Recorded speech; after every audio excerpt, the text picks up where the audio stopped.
Kaya dyan sa FMC, nag-apply kaming seaman para matuto sa inyo, hindi maging basurero. Magandang tanghali po sa inyong apat. So kayo po nag-aaral para maging seaman.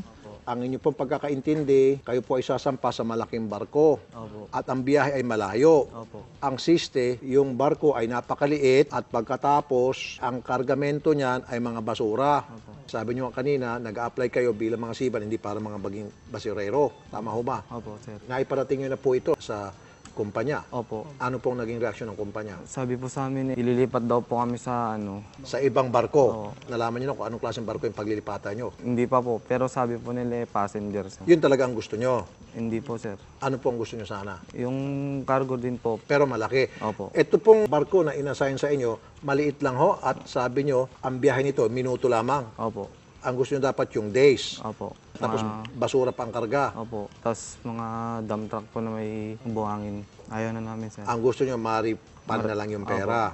Okay, sige, subukan po natin. Maripan na yung pera. Nasa linyang telepono si Glenn Ramos, HR staff ng SFMC Maritime Ship Management Corporation. Sir, Yes, sir. andito po ngayon yung ilan po ninyong mga estudyante Apo. at ang kanila pong sinasabi, hindi raw po tumutugma doon po sa understanding nila sa inyo na sila po ay sasakay sa malaking barko. Kaya ang gusto nila daw, sir, ay ma-refund na lang ang kanilang mga pera. Ano pong reaksyon niyo, sir?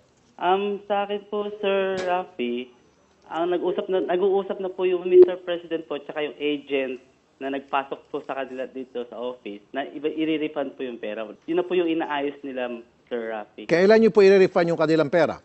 Pag na po, sir, pag nag-okay na po yung usapan ng agent tsaka si Mr. President po. Naintindihan niyo po yung sinasabi niya? I-refund na rin pera. sir. Okay sa inyo yun? Ang sa amin lang, sir, pinapauwi na po kasi kami sa probinsya. Gusto mo agad-agad na. Okay, sir, baka pwedeng ma-refund na po yung pera bukas. Ano po yun, sir? Ang mga kapag-desisyon po dyan, si Mr. President Samson Fior. Tsaka Mr. po yung President, agent. sino po si Mr. President, sir? Si Samson Fior po. Eh ba yung katapat niya si Delilah? Kasi ang sabi ni Delilah, kayo raw po ay hindi accredited sa Marina. Kaya kayo po ay mapapasara kapag hindi niyo po binigay ang kanilang pera. Sige po, i-contact po namin. Ibibigay mo, hindi. Kasi pag hindi mo ibibigay, mapapasara ka. Si Mr. President po. Ay, wala akong pakialam kay Mr. President. Ang pakialam ko si Delilah. Kasi sabi mo, Samson ang presidente ninyo. Si Delilah nga po nagsasabi, wala rin po kayong accreditation. Yan po yung source namin. Okay na po. Okay na, sige. Hindi ka ba natakot kay Delilah? Si Samson takot kay Delilah, di ba? Sa Friday daw po isa babalik. Friday na, ibibigay mo ng pera. Apo.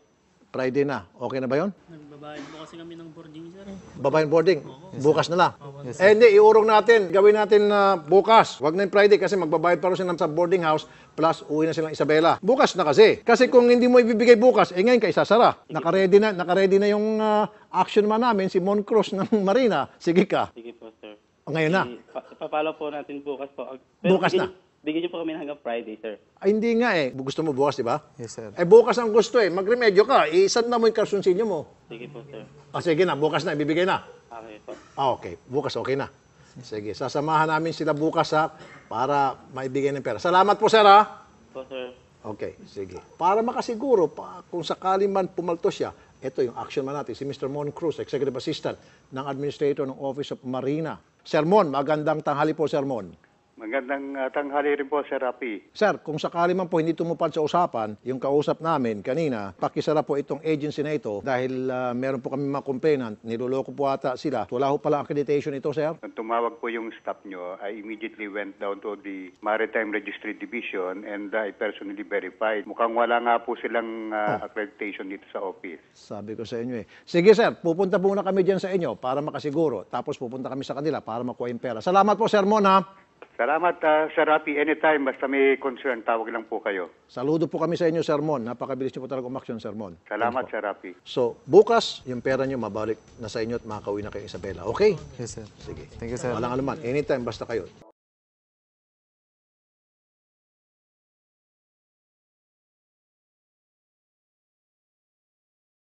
Magkano binayad niyo sa marketing officer niyo?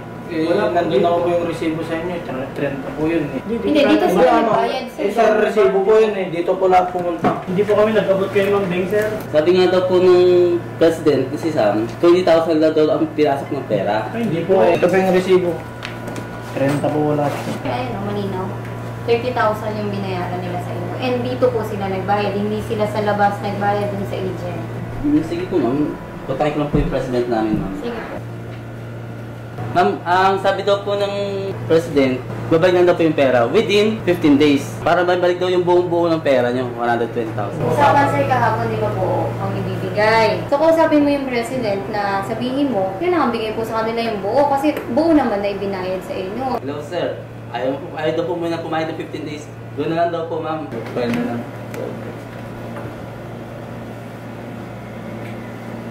So ibig sabihin sir, as per President, mag-file na lang sila. Opo, ma'am. Yan po yung sabi ng President, ma'am. Sana una pa lang po, sinabi nyo na para hindi kami nagsayang ng oras.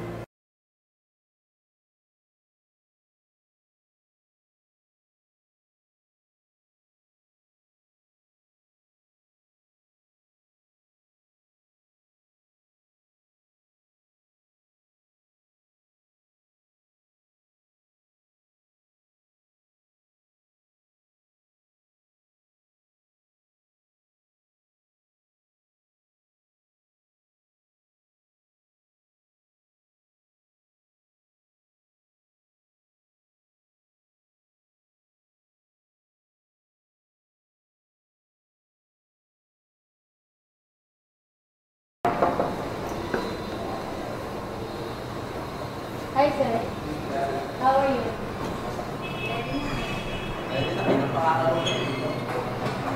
Wala pa ako eh. Pinahirapan pa kasi kami ng boss mo, i-refund naman din ba na?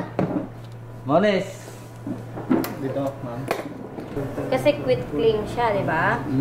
No sir. Bali kasi nakalagay dito, 20,000 pesos is full payment for full refund. So siguro, hindi mo na nila ipipirmahan yan kasi 20,000 pa lang. Dapat pag yung 10,000.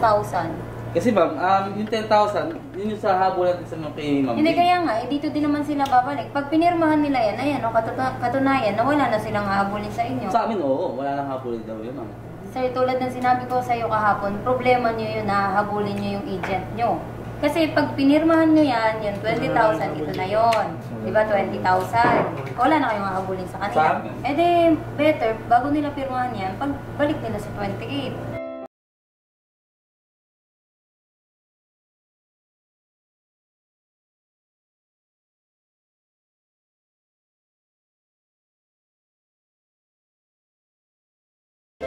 Idol, maraming salamat po. Kung hindi dahil sa'yo, hindi namin nabawi tong pera sa FMC.